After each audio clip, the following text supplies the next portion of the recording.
Interesting discovery here when it comes to your skincare routine. Depending on how you prepare your food, make that one make sense. It could be a result, or rather, it could be resulting in you breaking out. Let's take a look at this. A common cooking mistake could be making you break out, and it has nothing to do with your diet.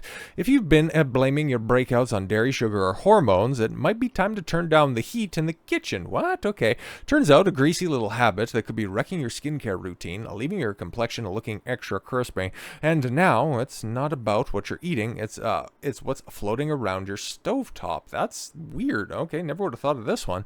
Most people don't connect their kitchen routine to their skin. Dermatologist Dr. Helena Watson said in an interview with the UK home improvement retailer Plumworld.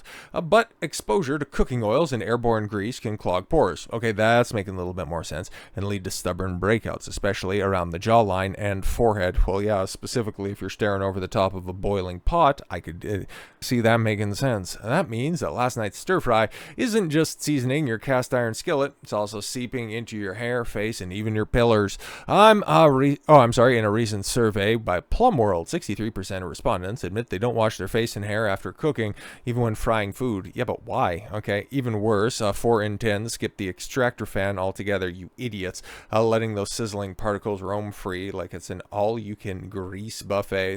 This is a recipe for breakouts. Yeah, no shit.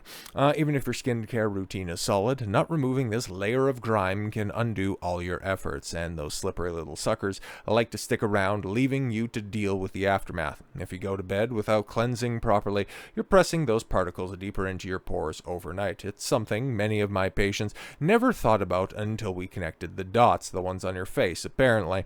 For Sophie L., 29, from Manchester, England, this puzzle piece helped her to go from breakout to breakthrough. I tried everything, new cleansers, expensive serums, but nothing helped. It wasn't until I read Dr. Watson's advice that I realized I was always cooking without tying my hair or washing my face after.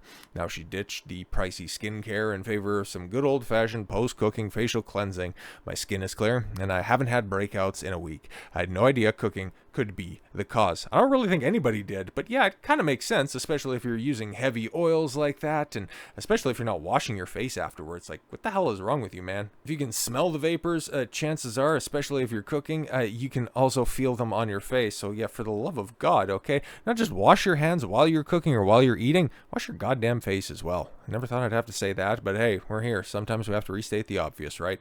So with all that said, thank you all very much for the gift of your time. I've been Don Consuelo. I want you to follow your gut and get after it. Take care, everyone.